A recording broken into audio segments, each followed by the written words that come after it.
പരിശുദ്ധ കുർബാന എന്ന് പറയുന്നത് ഒരു വസ്തുവല്ല, നേരെ മറിച്ച് അതൊരു വ്യക്തിയാണ്. അതുകൊണ്ട് ചിലപ്പോൾ നമുക്ക് ഉള്ളിൽ സംശയം ഉണ്ടാകുക, ശരിക്കും ഈശോ ഇതിലുണ്ടോ എന്ന്. അവിടെ ഈശോയുടെ തിരുമുഖം വിശുദ്ധ കുർബാനയിൽ തെളിഞ്ഞു വരികയാണ്.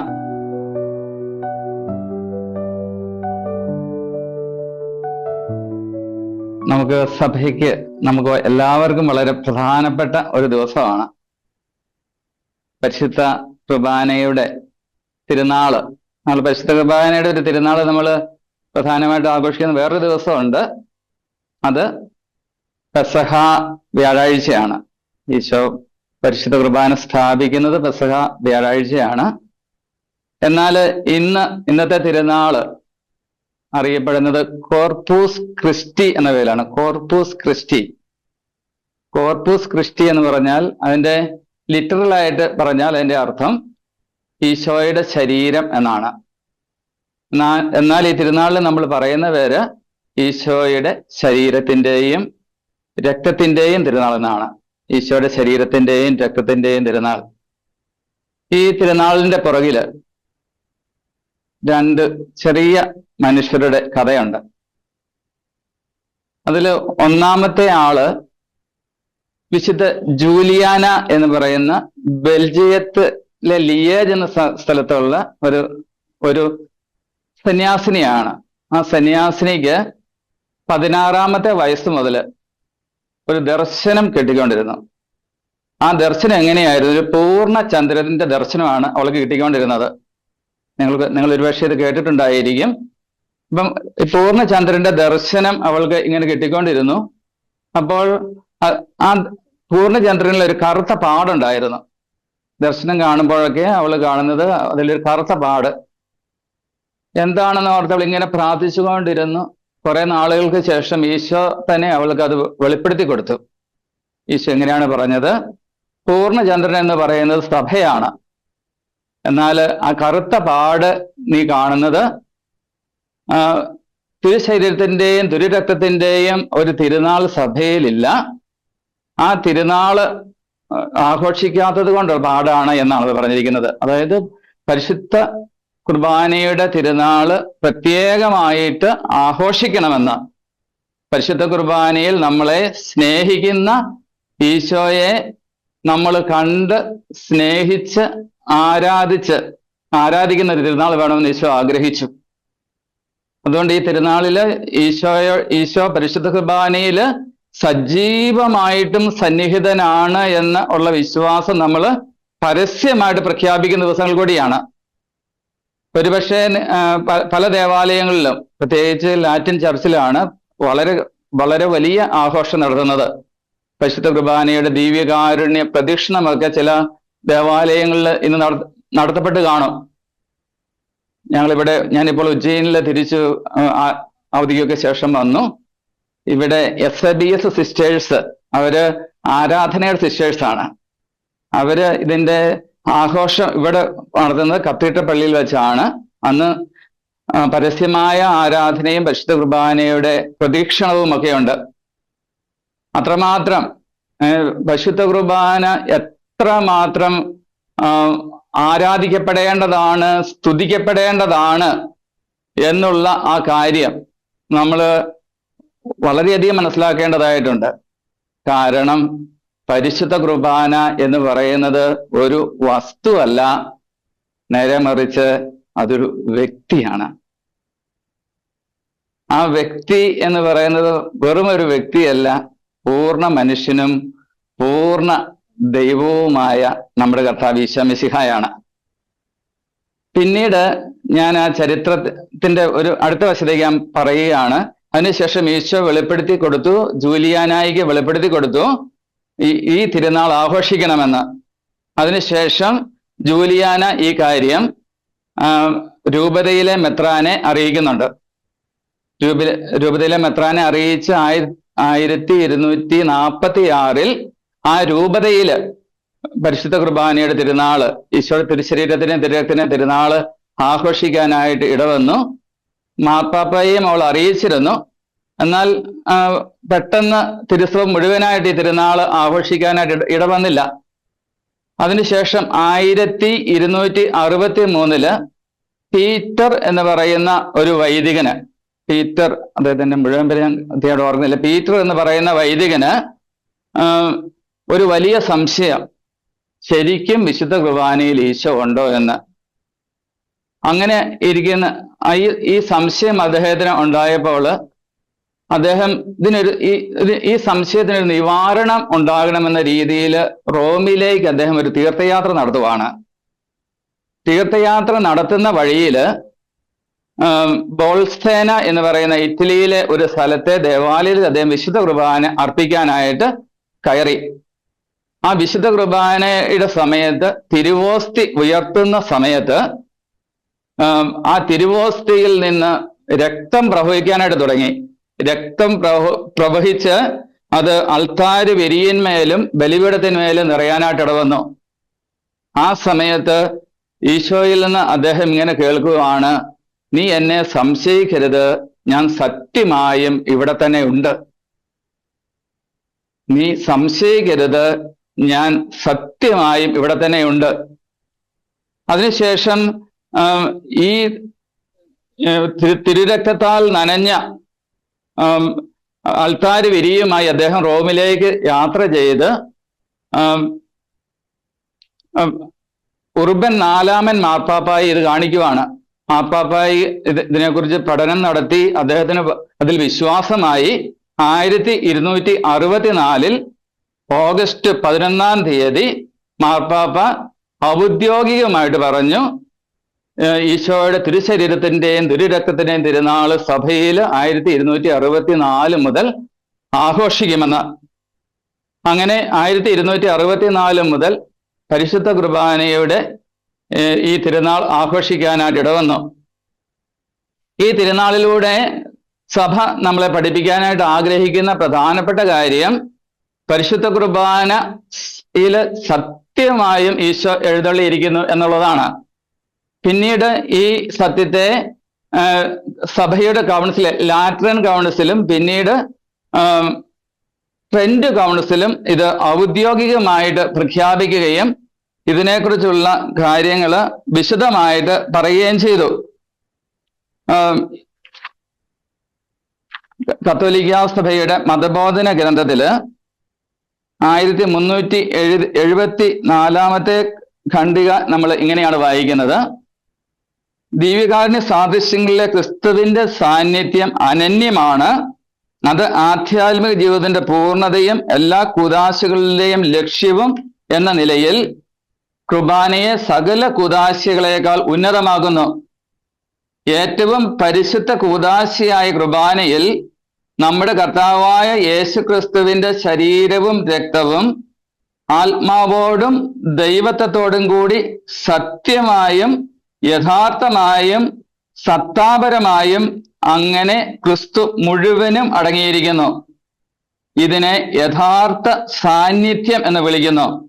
ഈ സാന്നിധ്യത്തിന്റെ മറ്റുള്ള രീതികൾ യഥാർത്ഥമല്ല എന്ന രീതിയിൽ അവയെ ഒഴിവാക്കി നിർത്താനുള്ളതല്ല. പിന്നെയോ സാന്നിധ്യം സമുന്നതമായ രീതിയിലായതുകൊണ്ട് അതിനെ അങ്ങനെ വിളിക്കുന്നു. അതായത്, നന്നായിട്ട് ശ്രദ്ധിക്കണം, അതായത് ദൈവവും മനുഷ്യനുമായ ക്രിസ്തു തന്നെ തന്നെ സമഗ്രമായും പൂർണ്ണമായും സന്നിഹിതനാക്കുന്ന സത്താപരമായ ഒരു സാന്നിധ്യമാണിത്.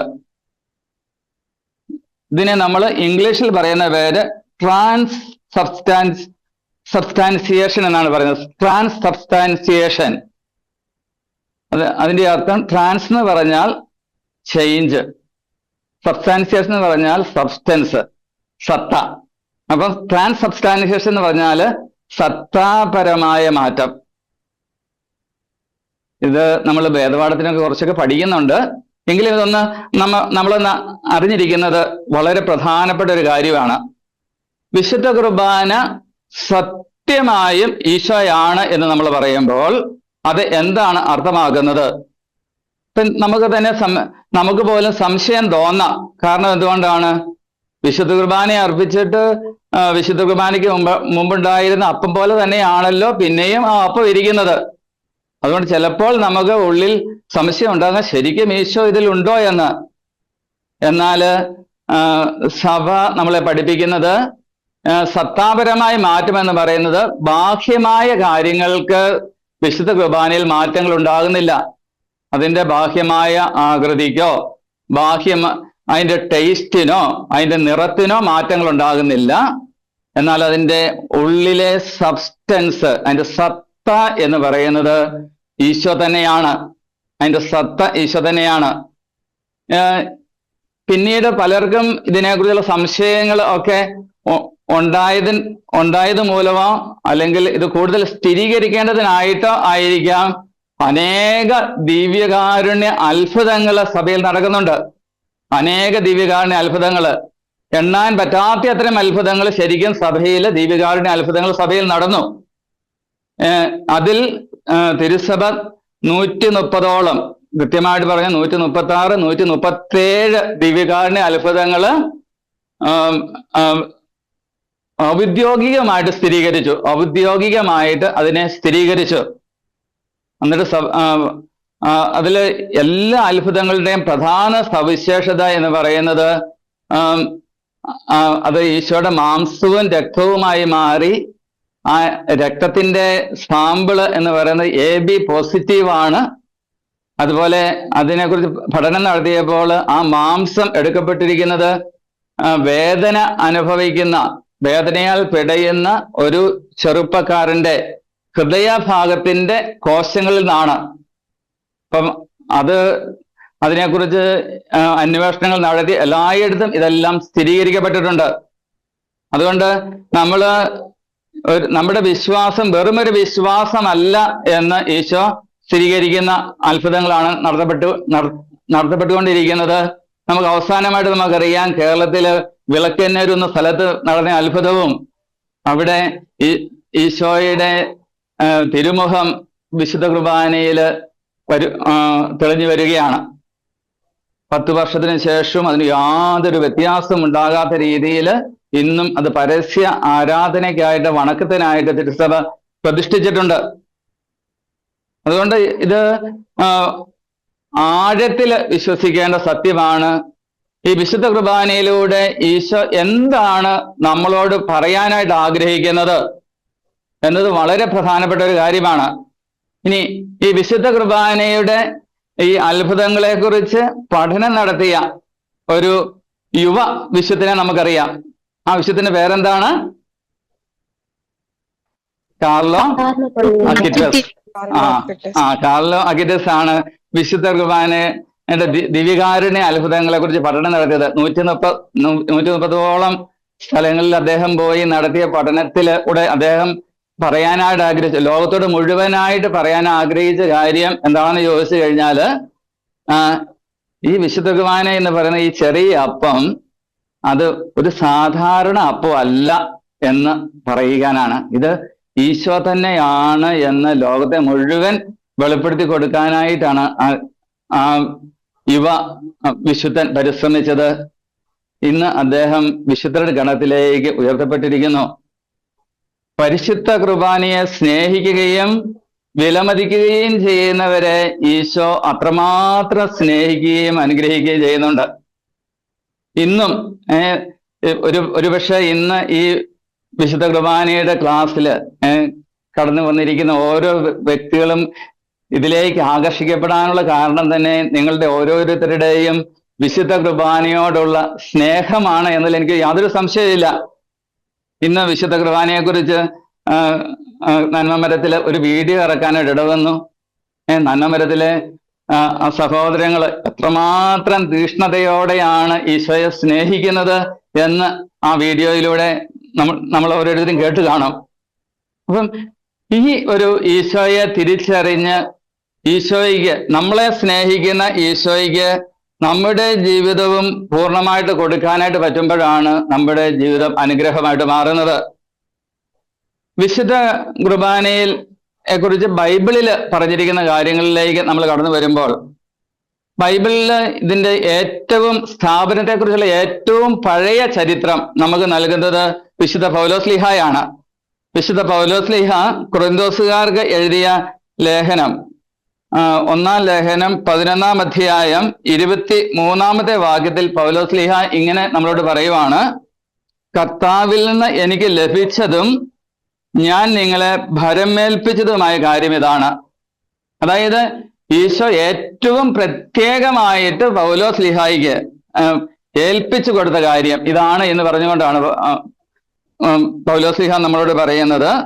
കർത്താവായ യേശു താൻ ഒറ്റിക്കൊടുക്കപ്പെട്ട രാത്രിയിൽ അപ്പമെടുത്ത് കൃതജ്ഞതാ സ്തോത്രം ചെയ്ത് അത് മുറിച്ചുകൊണ്ട് അരുളി ചെയ്തു, ഇത് നിങ്ങൾക്ക് വേണ്ടിയുള്ള എൻ്റെ ശരീരമാണ്, നിങ്ങൾ ഇത് എൻ്റെ ഓർമ്മയ്ക്കായി ചെയ്യുവിൻ. അപ്രകാരം തന്നെ അത്താഴത്തിന് ശേഷം പാനപാത്രമെടുത്ത് അരുളി ചെയ്തു, ഇത് എൻ്റെ രക്തത്തിലുള്ള പുതിയ ഉടമ്പടിയാണ്, ഇത് പാനം ചെയ്യുമ്പോഴെല്ലാം എൻ്റെ ഓർമ്മയ്ക്കായി ചെയ്യുവിൻ. ഇവിടെ ഈശോ ഇതിനെക്കുറിച്ചൊക്കെ പറയുമ്പോൾ ആലങ്കാരികമായ ഭാഷയ ഒന്നും അല്ല ഇവിടെ ഉപയോഗിക്കുന്നത്. ആലങ്കാരികമായ ഭാഷയിലൊന്നും അല്ല, അതിനേക്കാൾ ഉപരി വളരെ കൃത്യമായ ഭാഷയിൽ പറയുവാണ്, ഈ കുർബാന, ഈ വിശുദ്ധ കുർബാന അല്ലെങ്കിൽ ഈ അപ്പം എന്ന് പറയുന്നത് അത് എൻ്റെ ശരീരം തന്നെയാണ്, ഈ വീഞ്ഞ് എന്ന് പറയുന്നത് എൻ്റെ രക്തം തന്നെയാണ്. പൗലോസ്ലീഹായുടെ ലേഖനത്തിൽ 10-ാം അധ്യായം,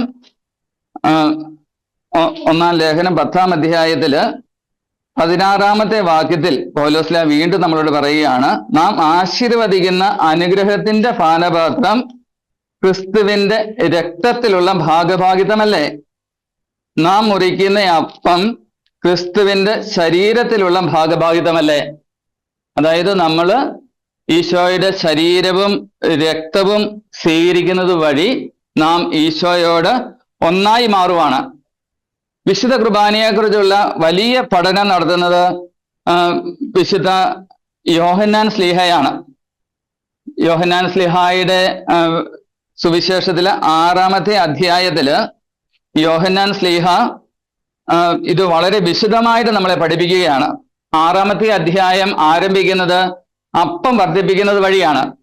അപ്പം വർദ്ധിപ്പിക്കുന്ന അത്ഭുതത്തോടു കൂടിയാണ് തൻ്റെ വിവരണങ്ങൾ യോഹന്നാൻ ശ്ലീഹ ആരംഭിക്കുന്നത്. 6-ാമത്തെ അധ്യായത്തിന്റെ ആരംഭത്തില് അപ്പം വർദ്ധിപ്പിച്ച് കൊടുക്കുന്നത് വഴി ആൾക്കാര് ഈശോ പ്രവാചകനാണ് എന്നൊക്കെ പറയുന്നുണ്ട്. പിന്നീട് ഈശോയെ അന്വേഷിച്ച് ആൾക്കാര് ചെന്ന് കഴിയുമ്പോൾ, ആൾക്കാര് ഈശോയുടെ ചുറ്റും കൂടി കഴിയുമ്പോൾ ഈശോ പറയുകയാണ്, നിങ്ങൾ അടയാളങ്ങൾ കണ്ടതുകൊണ്ടല്ല, നിങ്ങൾ അപ്പം കഴിച്ച് വയറ് നിറഞ്ഞത് കൊണ്ടാണ് നിങ്ങൾ എന്നെ അന്വേഷിക്കുന്നത്. എന്നിട്ട് ഈശോ പറയുവാണ്, നിങ്ങൾ എൻ്റെ അടുത്ത് വരേണ്ടത് ഈ അപ്പത്തിന് വേണ്ടിയല്ല, ഞാൻ ഈ കഴിഞ്ഞ ദിവസം നിങ്ങൾക്ക് വർദ്ധിപ്പിച്ചു തന്ന അപ്പത്തിന് വേണ്ടിയല്ല, ഈ നശ്വരമായ അപ്പത്തിന് വേണ്ടിയല്ല.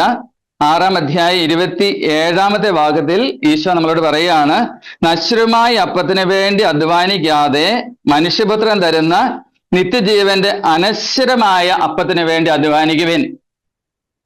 നമ്മൾ അധ്വാനിക്കേണ്ടത് അനശ്വരമായ അപ്പത്തിന് വേണ്ടിയാണ്. ഈ അപ്പത്തിന്റെ പ്രത്യേകതകളാണ് ഈ ഈശോ ഈ സുവിശേഷത്തിലൂടെ നമ്മളോട് വെളിവാക്കുന്നത്. ഈ സുവിശേഷത്തിലൂടെ ഈശോ വെളിവാക്കുന്ന ഈ വാക്യങ്ങള്, ഈ കാര്യങ്ങൾ കേട്ടപ്പോൾ 60-ാമത്തെ ഭാഗത്തിൽ നമ്മൾ ഇങ്ങനെ ഒരു പ്രതികരണം നമ്മൾ കേൾക്കുവാണ്.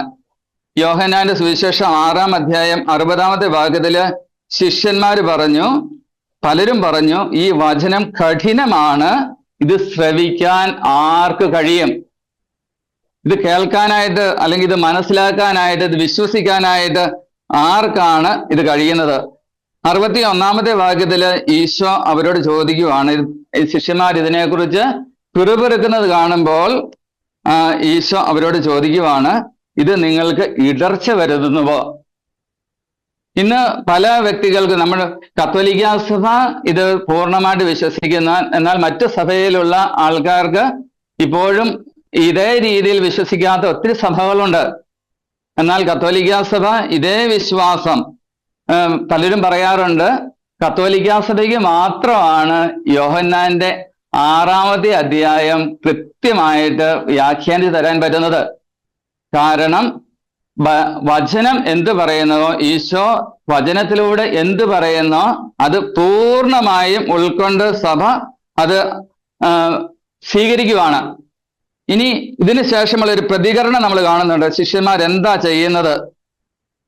66 വാക്യത്തില്, യോഹന്നാന്റെ സുവിശേഷം 6 അധ്യായം 66 വാക്യത്തിൽ നമ്മൾ ഇങ്ങനെ കാണുന്നു: ഇതിനു ശേഷം അവന്റെ ശിഷ്യന്മാരിൽ വളരെ പേർ അവനെ വിട്ടുപോയി,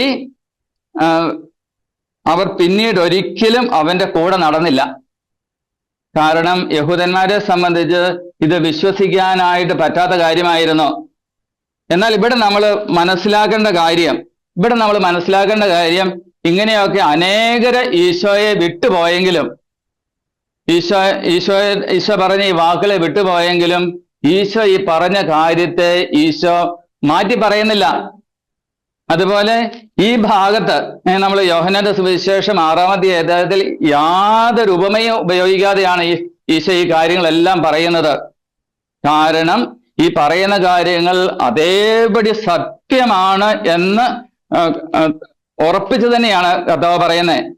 ഇനി ഇതിനേക്കാൾ ഹൃദയഭേദകമായ ഒരു ചോദ്യം നമ്മൾ കാണുന്നത് 67 വാക്യത്തിലാണ്.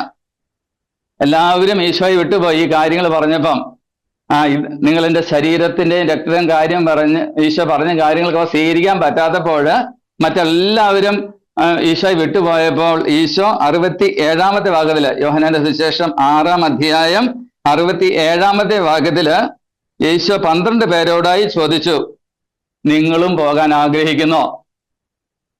നിങ്ങളും പോകാൻ ആഗ്രഹിക്കുന്നുവോ? ശിമയോൻ പത്രോസ് മറുപടി പറഞ്ഞു, കർത്താവേ, ഞങ്ങൾ ആരുടെ അടുത്തേക്ക് പോകും?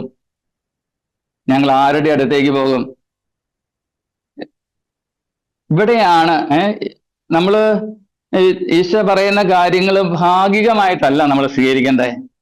ഭാഗികമായിട്ടുള്ള വചനം എന്ന് പറയുന്നത്, നമുക്ക് നൽകപ്പെട്ടിരിക്കുന്ന വചനങ്ങള്, ഈ ബൈബിളിൽ പറഞ്ഞിരിക്കുന്ന വചനങ്ങള് അതേപടി സ്വീകരിച്ച് വിശ്വസിക്കുന്നത് വഴിയാണ് നമുക്ക് ജീവനുണ്ടാകേണ്ടത്. ഇന്ന് പലപ്പോഴും നമ്മൾ എന്തുകൊണ്ടാണ് നമുക്കിത് സ്വീകരിക്കാനായിട്ട് ബുദ്ധിമുട്ട് വരുന്നത്?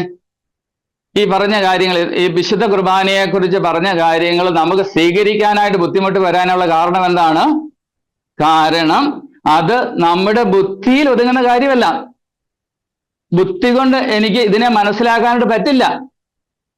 നേരെ മറിച്ച് ഈശോയ്ക്ക് എന്നോടുള്ള സ്നേഹം എൻ്റെ ഹൃദയത്തിൽ ഉൾക്കൊള്ളുകയും എളിമപ്പെടാനായിട്ട് തയ്യാറാകുകയും ചെയ്താൽ ഈശോ ഈ പറഞ്ഞ കാര്യങ്ങൾ മുഴുവൻ നമുക്ക് വിശ്വസിക്കാനും ഏറ്റെടുക്കാനും സാധിക്കും എന്നുള്ളതാണ്. സ്നേഹത്തിന് സഹോദരങ്ങളെ, ഈശോ അതുകൊണ്ട് നമ്മിൽ നിന്ന് ആഗ്രഹിക്കുന്ന ഇതാണ്, നമ്മൾ എളിമപ്പെട്ട് ഈശോ എന്ത് പറഞ്ഞിരിക്കുന്നോ അത് പൂർണ്ണമായിട്ടും സ്വീകരിക്കാനായിട്ട് തയ്യാറാകുക, അതിൽ യാതൊരു കലർപ്പമില്ലാതെ.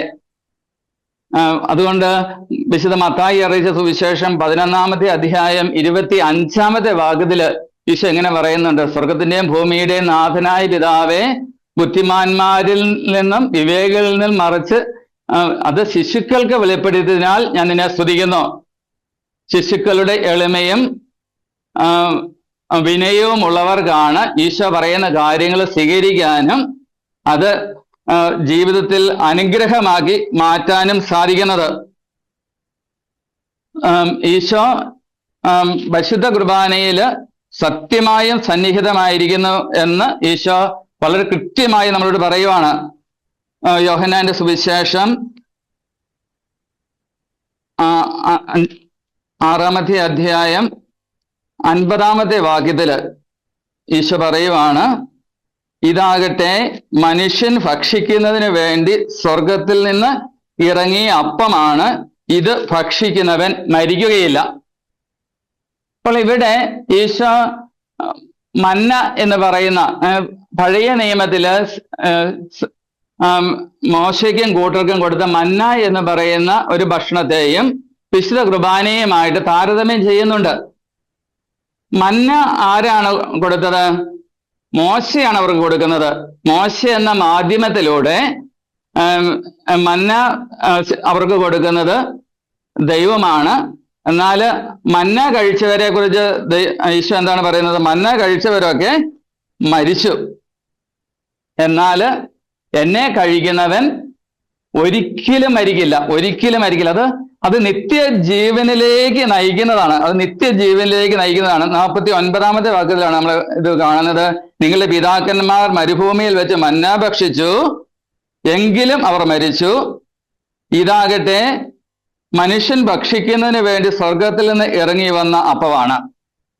അപ്പോൾ ഈ അപ്പത്തിന്റെ പ്രത്യേകത എന്താണ്? ഈ അപ്പം സ്വർഗത്തിൽ നിന്ന് ഇറങ്ങി വന്നതാണ്. ഇനി ഇതിനെക്കുറിച്ച് അല്പം കൂടെ കൃത്യമായിട്ട് പറഞ്ഞാൽ, ഈശോ എന്തിനാണ് ഈ ലോകത്തിലേക്ക് ഇറങ്ങി വന്നത്? ഈശോ എന്തിനാണ് ഈ ലോകത്തിലേക്ക് ഇറങ്ങി വന്നത്? അപ്പമായി മാറാനായിട്ടാണ്, അപ്പമായി മാറാനായിട്ടാണ്. ഈശോ എവിടെയാ ജനിച്ചേ? ആ ജനിച്ച സ്ഥലത്തിന്റെ പേര് ബെത്ലഹേം എന്നാണ്. ബെത്ലഹേം എന്ന വാക്കിന്റെ അർത്ഥം എന്താണ്? അപ്പത്തിന്റെ ഭവനം എന്നാണ്. അപ്പത്തിന്റെ ഭവനം. അപ്പം അപ്പത്തിന്റെ ഭവനത്തിലാണ് ഈശോ. ഇതെല്ലാം നമ്മൾ എല്ലാം കൂട്ടിവെച്ച് നോക്കുമ്പോൾ പരിശുദ്ധ ബൈബിള് ആദ്യം മുതലേ അവസാനം വരെ നമ്മൾ നോക്കുമ്പോൾ ഇവിടെ എല്ലാം നമുക്ക് മനസ്സിലാക്കാൻ സാധിക്കുന്നത് പരിശുദ്ധ കുർബാനയിൽ കേന്ദ്രീകൃതമാണ് ബൈബിൾ മുഴുവൻ. പരിശുദ്ധ കുർബാനയിലാണ് ബൈബിൾ മുഴുവൻ കേന്ദ്രീകൃതമായിരിക്കുന്നത്. അപ്പം ഈശോ ഈ ലോകത്തിലേക്ക് ഇറങ്ങി വന്നത് അപ്പമായി മാറാനാണ്. അതുകൊണ്ട് ഈശോ തന്റെ കരങ്ങളിൽ അപ്പം എടുത്തുകൊണ്ടാണ് പറയുന്നത്, ഇത് എൻ്റെ ശരീരമാണ്. ഇനി രണ്ട് കാര്യങ്ങൾ ഇതിൽ നമുക്ക് ബോധ്യമാകേണ്ടതുണ്ട്. ഈ അപ്പത്തിനെ കുറിച്ച് പറയുമ്പോൾ രണ്ട് കാര്യങ്ങൾ നമുക്ക് ബോധ്യമാകേണ്ടതുണ്ട്. അതില് ഒന്നാമത്തെ കാര്യം 48-ാമത്തെ വാക്യമാണ്. 48-ാമത്തെ വാക്യം, ഞാൻ ജീവന്റെ അപ്പമാണ്. ഞാൻ ജീവന്റെ അപ്പമാണ് എന്ന് പറയുമ്പോൾ ഈ അപ്പം ഞാനാണ്. ഈ ജീവന്റെ അപ്പം എന്ന് പറയുമ്പോൾ ഈ അപ്പം ഞാനാണ്. അതായത് ഈ അപ്പത്തിൽ ഞാൻ മുഴുവനായി സന്നിഹിതനാണ് എന്നാണ് അതിന്റെ അർത്ഥം. ഇനി വേറൊരു ഭാഗത്ത് ഈശോ പറയുന്ന ഒരു കാര്യം എന്താണ്? 53-ാമത്തെ വാക്യത്തില് ഈശോ പറയുവാണ്, യേശു പറഞ്ഞു, സത്യസത്യമായി ഞാൻ നിങ്ങളോട് പറയുന്നു, നിങ്ങൾ മനുഷ്യപുത്രന്റെ ശരീരം ഭക്ഷിക്കുകയും അവന്റെ രക്തം പാനം ചെയ്യുകയും ചെയ്യുന്നില്ലെങ്കിൽ നിങ്ങൾക്ക് ജീവൻ ഉണ്ടായിരിക്കുകയില്ല. ഇവിടെ ഈശോ പറയുവാണ്, ഒരു വശത്ത് ഈശോ ഈ അപ്പം ഞാനാണെന്ന് പറയുന്നു, മറുവശത്ത് പറയുന്നു ഇത് എൻ്റെ ശരീരമാണ്. അപ്പൊ ഒരേ സമയത്ത് തന്നെ ഈശോയുടെ ശരീരവുമാണ്, ഈശോയുടെ രക്തവുമാണ്. അതേ സമയത്ത് തന്നെ ഈശോ പൂർണ്ണമായും അതിൽ സന്നിഹിതനാണ്. ഈ കാര്യം നമ്മുടെ ഉള്ളിലേക്ക് നന്നായിട്ട് ഉറപ്പിക്കണം ഈ കാര്യങ്ങള്. അപ്പം ഇത് മാംസത്തിന്റെ രൂപത്തില് ഈശോയെ എൻ്റെ ഹൃദയത്തിലേക്ക് ഞാൻ സ്വീകരിക്കുമ്പോൾ ഞാൻ ഈശോയുടെ മാംസവും രക്തവുമാണ് സ്വീകരിക്കുന്നത്. എന്നാൽ അതേ സമയം തന്നെ ഈശോയെ തന്നെയാണ് സ്വീകരിക്കുന്നത്. ഈ കാര്യം വളരെ വ്യക്തമായ രീതിയിൽ ഇന്നത്തെ ഈ ക്ലാസ്സിന് ശേഷം നമുക്കൊരു സംശയമേ ഉണ്ടാകാൻ പാടില്ല. പൂർണ്ണമായും ഈശോയെ നമ്മൾ സ്വീകരിക്കുന്നു. ഇനി ഇത് സ്വീകരിക്കുന്നത് വഴി നമുക്ക് ലഭിക്കുന്നത് എന്താണ്? അതായത് മന്ന സ്വീകരിച്ചത് വഴി അവർക്ക് അന്നത്തെ കാര്യങ്ങൾക്കുള്ള വിശപ്പ് അടങ്ങി. എന്നാൽ ഈശോയെ സ്വീകരിക്കുന്നവൻ എന്താ ലഭിക്കുന്നത്? അത് നിത്യജീവനാണ് ലഭിക്കുന്നത്. നിത്യജീവനാണ് ലഭിക്കുന്നത്. നമ്മൾ എല്ലാ ദിവസവും പരിശുദ്ധ കുർബാനയിൽ പങ്കെടുക്കുമ്പം അനുതാപത്തിന്റെ കാറോസുസായുണ്ട്. വിശുദ്ധ കുർബാന സ്വീകരിക്കുകയും പരിശുദ്ധാത്മാവിനാൽ പവിത്രീകൃതരായി തീരുകയും ചെയ്യാം. അപ്പം പരിശുദ്ധ കുർബാന സ്വീകരിക്കുന്നത് വഴി ഓരോ ദിവസവും നമ്മൾ പവിത്രീകൃതരായിട്ട് തീരുകയാണ്. അപ്പം പരിശുദ്ധ കുർബാന ലക്ഷ്യം എന്താണ്? നമ്മളെ ഈശോയാക്കി തീർക്കുന്ന ഉദാശയാണ്. നമ്മളെ ഈശോയാക്കി തീർക്കുക എന്നുള്ള ഉദ്ദേശത്തോടു കൂടിയാണ് ഈശോ ഇത് നൽകുന്നത്. ഇത് വിശ്വാസത്തോടു കൂടി സ്വീകരിക്കുമ്പോൾ, ഇത് ഒരുക്കത്തോടു കൂടി സ്വീകരിക്കുമ്പോഴാണ് ഇതിന്റെ യഥാർത്ഥ ഫലങ്ങൾ നമുക്കുണ്ടാകുന്നത്. അതുകൊണ്ട് പൗലോസ്ലീഹ നമ്മളോട് വളരെ വ്യക്തമായിട്ട് നമ്മളോട് പറയുന്നുണ്ട്. പൗലോസ്ലീഹ കൊരിന്ത്യർക്ക് എഴുതിയ ലേഖനത്തില് തന്മൂലം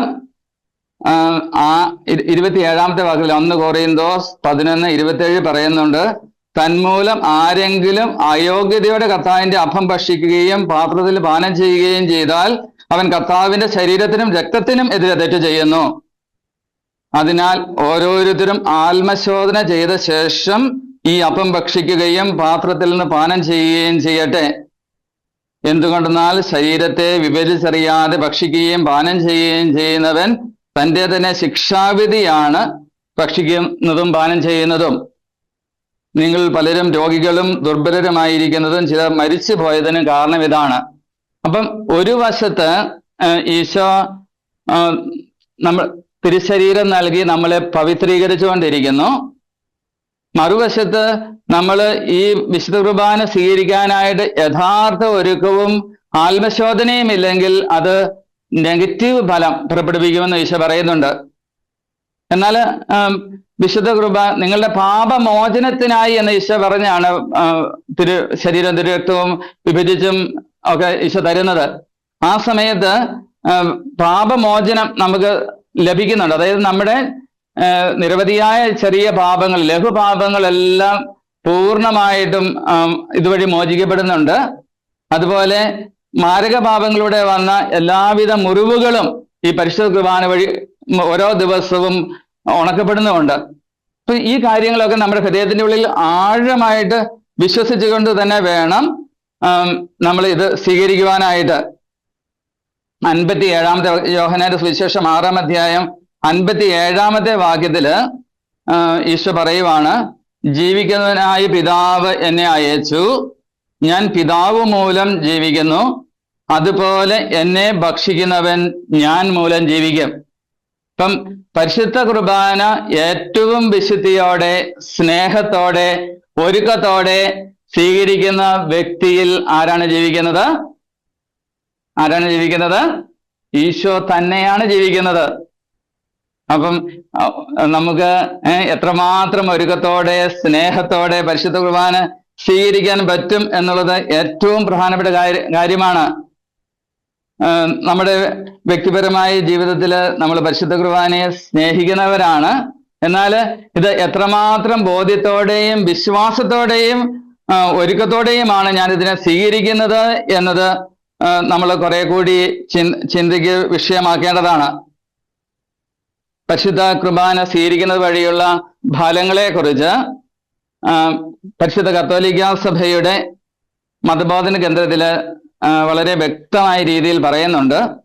പരിശുദ്ധ കുർബാനയെക്കുറിച്ചുള്ള പഠനങ്ങൾ നമ്മൾ കാണുന്നത് കത്തോലിക്കാ സഭയുടെ മതബോധന കേന്ദ്രത്തിൽ നമ്മൾ കാണുന്നത് 1322 ഖണ്ഡിക തൊട്ടാണ്. സമയമുള്ളപ്പോൾ ഇത് എല്ലാം നമുക്ക് വളരെ കുറച്ച് സമയമുള്ളൂ. സമയമുള്ളപ്പോൾ നിങ്ങൾ ഇതൊന്നും നന്നായിട്ട് വായിച്ച് ഒന്ന് ധ്യാനിക്കുന്നത്. എത്രമാത്രം ആഴമായ പഠനമാണ് ഇതിനെക്കുറിച്ചുള്ളത്, ഇത് എന്തൊക്കെയാണ് ഇത് പ്രതിദാനം ചെയ്യുന്നതെന്നൊക്കെയുള്ള കാര്യങ്ങൾ സമയം കിട്ടുമ്പോൾ ഒന്ന് വായിച്ചു നോക്കണം. 1322 ഖണ്ഡിക മുതൽ പരിശുദ്ധ കത്തോലിക്കാ സഭയുടെ മതബോധന ഗ്രന്ഥത്തിൽ വളരെ വ്യക്തമായിട്ട് ഇത് നമ്മളെ പഠിപ്പിക്കുന്നുണ്ട്. അതുകൊണ്ട് 1391 1391 ഖണ്ഡികയിലാണ് മുതലാണ് ദീവികാരുണ്യ സ്വീകരണത്തിന്റെ പരിശുദ്ധ കുർബാന സ്വീകരിക്കുന്നത് വഴി നമുക്ക് ലഭിക്കുന്ന ഫലങ്ങളെ കുറിച്ച് പറയുന്നത്.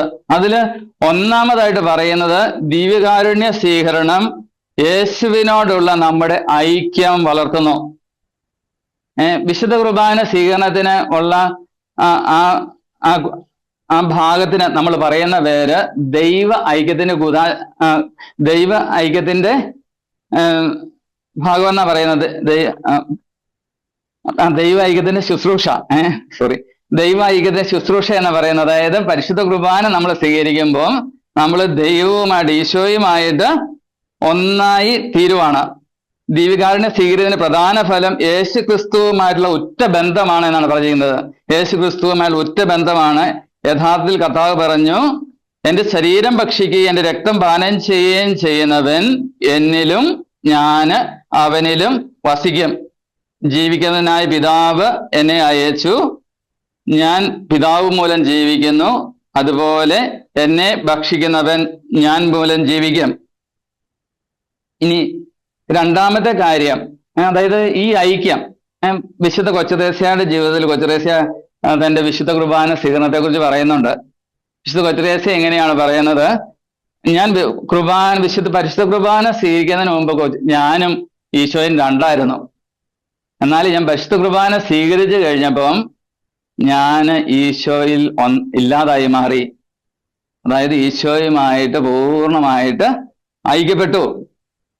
അതുകൊണ്ട് കർത്താവുമായിട്ട് ഐക്യപ്പെടാനുള്ള കൂദാശയാണ് വിശുദ്ധ കുർബാന. ഇനി രണ്ടാമത്തെ കാര്യം, ഭൗതികമായ ഭക്ഷണം നമ്മുടെ ശാരീരിക ജീവിതത്തിൽ പുറപ്പെടുവിക്കുന്നത് എന്തോ അത് കുർബാന സ്വീകരണം മൂലം നമ്മുടെ ആധ്യാത്മിക ജീവിതത്തിൽ വിസ്മരണീയമായ വിധം ഉളവാകുന്നു. ഉത്ഥിതനായ ക്രിസ്തുവിന്റെ ശരീരവുമായിട്ടുള്ള സംസർഗം, അതായത് ഉത്ഥിതനായ ഈശോയുടെ ശരീരവുമായിട്ടുള്ള സംസർഗം, അതായത് പരിശുദ്ധാത്മാവിലൂടെ ജീവൻ നൽകുന്നതുമായ ശരീരവുമായിട്ടുള്ള സംസർഗം മാമോദീസായിൽ സ്വീകരിച്ച കൃപാവരത്തിന്റെ ജീവനെ സംരക്ഷിക്കുകയും വർദ്ധിപ്പിക്കുകയും നവീകരിക്കുകയും ചെയ്യുന്നു. ക്രൈസ്തവ ജീവിതത്തിലുള്ള ഈ വളർച്ചയ്ക്ക് ദിവ്യകാരുണ്യ ഭോജനം അത്യാവശ്യമാണ്. അതായത് ക്രൈസ്തവ ജീവിതത്തില് ഓരോ ദിവസവും നമുക്ക് വളരണമെങ്കിൽ ഈ കൂദാശ കൂടാതെ പറ്റുകയില്ല എന്നാണ് പറയുന്നത്. അതുപോലെ തന്നെ ഈ കൂദാശയ്ക്ക് പറയുന്ന വേറൊരു പേരുണ്ട്, തിരുപ്പാഥേയം. നമുക്ക് സ്വർഗത്തിലേക്കുള്ള യാത്രയ്ക്കുള്ള ഭക്ഷണമാണ് വിശുദ്ധ കുർബാന. ഇനി അടുത്ത ഫലം പറയുന്നത് എങ്ങനെയാണ്? വിശുദ്ധ ദിവ്യകാരുണ്യ സ്വീകരണം നമ്മെ പാപത്തിൽ നിന്ന് അകറ്റുന്നു. വിശുദ്ധ കുർബാന സ്വീകരിക്കുന്നത് വഴി നാം പാപത്തിൽ നിന്ന് പൂർണ്ണമായി, അത് 1391 പറയുന്നത്, വിശുദ്ധ കുർബാന സ്വീകരണം നമ്മെ പാപത്തിൽ നിന്ന് അകറ്റുന്നു. ദിവ്യകാരുണ്യത്തിൽ നാം സ്വീകരിക്കുന്ന ക്രിസ്തുവിന്റെ ശരീരം നമുക്ക് വേണ്ടി നൽകപ്പെട്ടതാണ്. നാം പാനം ചെയ്യുന്ന രക്തം പാപമോചനത്തിനായി അനേകർക്ക് വേണ്ടി ചിന്തപ്പെട്ടതാണ്. ഇക്കാരണത്താൽ നമ്മെ കഴിഞ്ഞകാല പാപത്തിൽ നിന്ന് ശുദ്ധീകരിക്കാതെയും ഭാവി പാപങ്ങൾ സംരക്ഷിക്കാതെയും നമ്മെ ക്രിസ്തുവിനോട് ഐക്യപ്പെടുത്തുവാൻ ദിവ്യകാരുണ്യത്തിന് കഴിയുകയില്ല.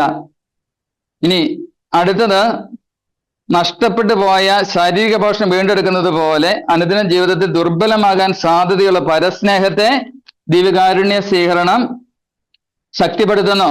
അപ്പം പരസ്നേഹത്തിൽ വളരാനായിട്ട് ദിവ്യകാരുണ്യ സ്വീകരണം നമ്മളെ ശക്തിപ്പെടുത്തുന്നു. അതുപോലെ വളരെ കൃത്യമായിട്ട് സഭ പറയുകയാണ്, സജീവമാക്കപ്പെട്ട ഈ സ്നേഹം ലഘുപാപങ്ങളെ തുടച്ചു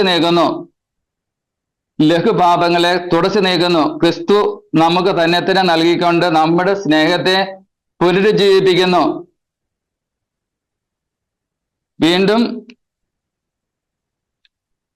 നമ്മൾ 1316 നമ്മൾ 1396 നമ്മൾ കാണുന്നു, ദിവ്യകാരുണ്യ സഭയെ നിർമ്മിക്കുന്നു. ദിവ്യകാരുണ്യം സ്വീകരിക്കുന്നവൻ ക്രിസ്തുവിനോട് കൂടുതൽ ഗാഢമായി ഐക്യപ്പെടുന്നു. അതിനാൽ ക്രിസ്തു എല്ലാ വിശ്വാസികളുടെയും സഭയാകുന്ന ഏക ശരീരത്തിൽ ഐക്യപ്പെടുന്നു. അപ്പം ഈ സഭയുമായിട്ടുള്ള ഐക്യത്തിലേക്ക് ഇത് നമ്മളെ നയിക്കുന്നു. നിങ്ങൾ ക്രിസ്തുവിന്റെ ശരീരവും അവയവങ്ങളുമാണെങ്കിൽ കർത്താവിന്റെ മേശയിൽ വയ്ക്കപ്പെട്ടിരിക്കുന്ന നിങ്ങളുടെ കൂദാശയാണ് നിങ്ങൾ സ്വീകരിക്കുന്നത്. നിങ്ങൾ ആയിരിക്കുന്നതിനോട് നിങ്ങൾ ആമേൻ എന്ന് മറുപടി പറയുന്നു. മറുപടി പറഞ്ഞുകൊണ്ട് നിങ്ങൾ അതിന് സമ്മതം മൂളുന്നു. എന്തെന്നാൽ നിങ്ങൾ ക്രിസ്തുവിന്റെ ശരീരം എന്ന വാക്ക് കേൾക്കുന്നു, അതിന് ആമേൻ എന്ന് ഉത്തരം പറയുകയും ചെയ്യുന്നു. നിങ്ങളുടെ ആമേൻ സത്യമായിരിക്കുന്നതിന് ക്രിസ്തു ശരീരത്തിൽ അവയവമായിരിക്കുക. ഇനി അടുത്ത ഫലമായിട്ട് പറയുന്നതാണ്, ദിവ്യകാരുണ്യം നമ്മെ ദരിദ്രരോട് കടപ്പാടുള്ളവരാക്കുന്നു. നമുക്ക് നൽകപ്പെടുന്ന ക്രിസ്തുവിന്റെ ശരീരവും രക്തം സത്യത്തിൽ സ്വീകരിക്കുന്നതിന് ക്രിസ്തുവിനെ ഏറ്റവും ദരിദ്രരിൽ അവിടുത്തെ സഹോദരങ്ങളെ നാം തിരിച്ചറിയണം. സ്നേഹ സഹോദരങ്ങളെ, നമുക്ക് ഈ കാര്യങ്ങളൊക്കെ നമുക്ക് പൂർണ്ണമായിട്ട് ഉൾക്കൊള്ളാനായിട്ട് പരിശ്രമിക്കാം. ഇത് ഒരു സ്നേഹത്തിന്റെ കഥയാണ്. ഈശോ ഈ ദിവ്യകാരുണ്യം നമുക്കായിട്ട് നൽകുന്നത് വെറുതെ ഒരു ദിവസം ഒരു അന്ത്യത്താഴ വിരുന്നില് ഇത് സ്ഥാപിച്ചുകൊണ്ടല്ല. യഥാർത്ഥത്തിൽ ദിവ്യകാരുണ്യം സ്ഥാപിക്കുന്നത് എവിടെയാണ് ദിവ്യകാരുണ്യം സ്ഥാപിക്കുന്നത്? ഈശോ പറഞ്ഞേ, കുരിശിലാണ് അല്ലേ? കുരിശിലാണ് ഈശോ ദിവ്യകാരുണ്യം സ്ഥാപിക്കുന്നത്. അവിടെ വെച്ചാണ് ഈശോ തൻ്റെ രക്തം ചിന്തുന്നതും നമുക്ക് വേണ്ടി തൻ്റെ തിരുശരീര രക്തങ്ങള് മുറിച്ച് നൽകുന്നതും. അപ്പം വെറും ഒരു വാക്കിലൂടെ മാത്രം പറയുന്ന ഒരു കാര്യമല്ല. ഈശോയ്ക്ക് ഈ ദിവ്യകാരുണ്യമായി തീരാനായിട്ട്, പരിശുദ്ധ കുർബാനയായിട്ട് തീരാനായിട്ട് തൻ്റെ ജീവിതം പൂർണ്ണമായിട്ട് നൽകപ്പെടേണ്ടി വന്നു. സഹോദരങ്ങളെ, അതുകൊണ്ട് നമ്മൾ എന്താണ് ചെയ്യേണ്ടത്? നമ്മളും നമ്മുടെ സഹനങ്ങള്, വേദനകള്, സങ്കടങ്ങള് ഒക്കെ ഈശോയുടെ ഈ ബലിയോട് ചേർത്ത് വയ്ക്കുമ്പോഴാണ് ദിവ്യകാരുണ്യം യഥാർത്ഥത്തിൽ നമുക്ക് അനുഭവമായിട്ട് മാറുന്നത്. നമ്മൾ ഓരോ ദിവസവും ഈശോയോട് ഐക്യപ്പെട്ട് ഈ കൂദാശ സ്വീകരിക്കുന്നത് വഴി നമ്മൾ അവിടെ അവസാനിപ്പിക്കുകയല്ല ചെയ്യുന്നത്. വിശുദ്ധ കുർബാന പള്ളിയിലല്ല അവസാനിക്കുന്നത്, നേരെ മറിച്ച് നമ്മുടെ പ്രവർത്തന മേഖലകളിലാണ്. നമുക്ക് അനുദിനമുണ്ടാകുന്ന വേദനകളെയും സങ്കടങ്ങളെയും ഒക്കെ നമ്മൾ ഈശോയുടെ ബലിയോട് ചേർത്ത് വയ്ക്കുമ്പോഴാണ്, ഈശോയുടെ ബലിയോട് നമ്മൾ ചേർത്ത് വയ്ക്കുമ്പോഴാണ് ഇത് അനുഗ്രഹമായിട്ട് മാറുന്നത്. നേരെ മറിച്ച് ഞാൻ എല്ലാ ദിവസവും വിശുദ്ധ കുർബാന സ്വീകരിക്കുന്നു, വളരെ ഭക്തിയോടുകൂടി സ്വീകരിക്കുന്നു, എന്നാൽ എൻ്റെ ജീവിതത്തിൽ ഈ ഈശോയുടെ സ്നേഹം, ഞാൻ ഈശോയുമായിട്ട് ഐക്യപ്പെട്ടാൽ ആ ഐക്യ മൂലം പിന്നെ എന്നിൽ ജീവിക്കേണ്ടത് ഈശോയാണ്. അപ്പം യഥാർത്ഥത്തിൽ എൻ്റെ ദിവ്യകാരുണ്യ ജീവിതം എന്ന് പറയുന്നത് ഈശോയുടെ ജീവിതം തന്നെയാണ്. ഇപ്പം ദിവ്യകാരുണ്യം എന്നിൽ ഫലം പുറപ്പെടുവിക്കുന്നുണ്ടോ എന്ന് ഞാൻ എങ്ങനെ തിരിച്ചറിയുന്നത്? ഞാൻ ജീവിക്കുമ്പം ഈശോയുടെ ആ ക്ഷമയും ഈശോയുടെ ആ സ്നേഹവും ഈശോയുടെ ആ കാരുണ്യവും ഒക്കെ മറ്റുള്ളവർക്ക് കൊടുക്കാനായിട്ട് പറ്റുന്നുണ്ടോ? ഈശോ സ്നേഹിച്ചതുപോലെ സ്നേഹിക്കാൻ പറ്റുന്നുണ്ടോ? ഈശോ ക്ഷമിച്ചതുപോലെ ക്ഷമിക്കാൻ പറ്റുന്നുണ്ടോ? മറ്റുള്ളവരുടെ ആവശ്യങ്ങൾ കണ്ടു കഴിയുമ്പം അതിനോട് പോസിറ്റീവായിട്ട് റെസ്പോണ്ട് ചെയ്യാൻ പറ്റുന്നുണ്ടോ? ഇങ്ങനെയൊക്കെയാണ് നമുക്ക് ഈ ദിവ്യകാരുണ്യ ഫലങ്ങൾ എന്നിൽ ഫലം പുറപ്പെടുവിക്കുന്നുണ്ടോ എന്ന് നമുക്ക് മനസ്സിലാകുന്നത്. സങ്കീർത്തകൻ പറയുന്നുണ്ട്, അങ്ങയുടെ ശക്തി എന്നിൽ ആക്കാത്തതാണ് എൻ്റെ സങ്കടത്തിന്റെ കാരണമെന്ന്. ഇപ്പം ഈ ദിവ്യകാരുണ്യം സ്വീകരിച്ച് ഈ ശക്തി എന്നിൽ പ്രകടമാകുന്നില്ലെങ്കിൽ നമ്മുടെ സങ്കടം അത് തന്നെ ആയിരിക്കണം. എന്തായിരിക്കണം? ഈശോയെ, നിന്നെ സ്വീകരിച്ച നിന്റെ സ്നേഹവും നിന്റെ സമാധാനവും എനിക്ക് മറ്റുള്ളവർക്ക് കൊടുക്കാൻ പറ്റുന്നില്ലല്ലോ. അത് പറ്റുന്നില്ലെങ്കിൽ എവിടെയോ നമ്മുടെ ഒരുക്കത്തിലും കുർബാന സ്വീകരണത്തിലും കുറവുണ്ടെന്ന് അതിൻ്റെ അർത്ഥമാകുന്നേ. ഈശോയുടെ സ്നേഹം എനിക്ക് പ്രകടിപ്പിക്കാൻ പറ്റുന്നില്ലെങ്കിൽ ഇനിയും നമ്മൾ കൂടുതൽ ആത്മശോധന ചെയ്ത് ഓരോ ദിവസവും വളരെ ബോധപൂർവമായ ആത്മശോധന ചെയ്ത് ഈ ദിവ്യകാരുണ്യം സ്വീകരിക്കാൻ വേണ്ടി തന്നെ നമ്മൾ ജീവിക്കണം. ദിവ്യകാരുണ്യം സ്വീകരിക്കാൻ വേണ്ടി തന്നെ. അതുപോലെ തന്നെ ഇന്ന് എനിക്ക് തോന്നുന്നു ഈ ക്ലാസ്സിൽ പങ്കെടുക്കുമ്പോൾ നമുക്ക് എടുത്ത് ചില തീരുമാനങ്ങളൊക്കെ നമുക്ക് ജീവിതത്തിൽ എടുക്കാമെന്ന് ഞാൻ കരുതുന്നേ. ഒന്ന്, ഞാൻ ഈശോയുമായിട്ട് ഐക്യപ്പെടുകയാണ് എന്നുള്ള ആഴമായ ബോധ്യത്തിൽ എത്തുക. ഇനി മുതൽ ഞാനല്ല, ഈശോ തന്നെയാണ് എന്നിൽ ജീവിക്കേണ്ടത് എന്ന ഉറപ്പ് വരുത്തുക. അതുപോലെ ദിവ്യകാരുണ്യ ഈശോയെ ഇനി മുതൽ ഞാൻ ഒരിക്കലും സംശയിക്കില്ല. സത്യമായും അവിടുന്ന് എന്നിൽ സത്യമായും ദിവ്യകാരുണ്യത്തിൽ പൂർണ്ണമായിട്ടും ജീവിക്കുന്നു എന്ന് പൂർണ്ണമായിട്ട് വിശ്വസിക്കുക. തിരുശരീരവും തിരുരക്തവും ആത്മാവും ദൈവത്വവും, ഈ 4 കാര്യങ്ങളാണ് വിശുദ്ധ കുർബാന സന്നിഹിതനായിരിക്കുന്ന ഈശോയെ കുറിച്ച് പറയുന്നത്. ഈ 4 കാര്യങ്ങളും വിശുദ്ധ കുർബാനയിലുണ്ട്. അതുപോലെ ഈശോ പൂർണ്ണമായിട്ടും അതിൽ സന്നിഹിതനാണ്. അതുകൊണ്ട് വിശുദ്ധ ഫൗസ്റ്റീനായോട് ഈശോ സങ്കടം പറയുന്നുണ്ട്. എല്ലാവരും എന്നെ വസ്തുവായിട്ട് കാണുന്നു എന്നാണ് പറഞ്ഞിരിക്കുന്നത്. അത് എൻ്റെ സങ്കടം.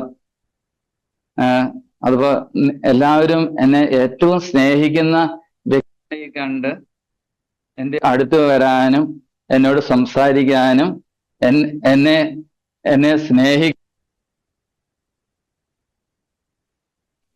നമ്മളോട് ചോദിക്കുന്നേ, നമുക്ക് ഈശോയോട് വാക്ക് കൊടുക്കാം. ഈശോയെ, ഇന്ന് മുതൽ ദിവ്യകാരുണ്യത്തിൽ ഞാൻ നിന്നെ കാണും. നീ സത്യമായും ദിവ്യകാരുണ്യത്തിൽ സ്നേഹത്തോടു കൂടി എഴുന്നള്ളിയിരിക്കുന്നു എന്ന് ഞാൻ വിശ്വസിക്കും. ഞാൻ നിന്നോട് സ്നേഹത്തോടു കൂടി സംസാരിക്കും.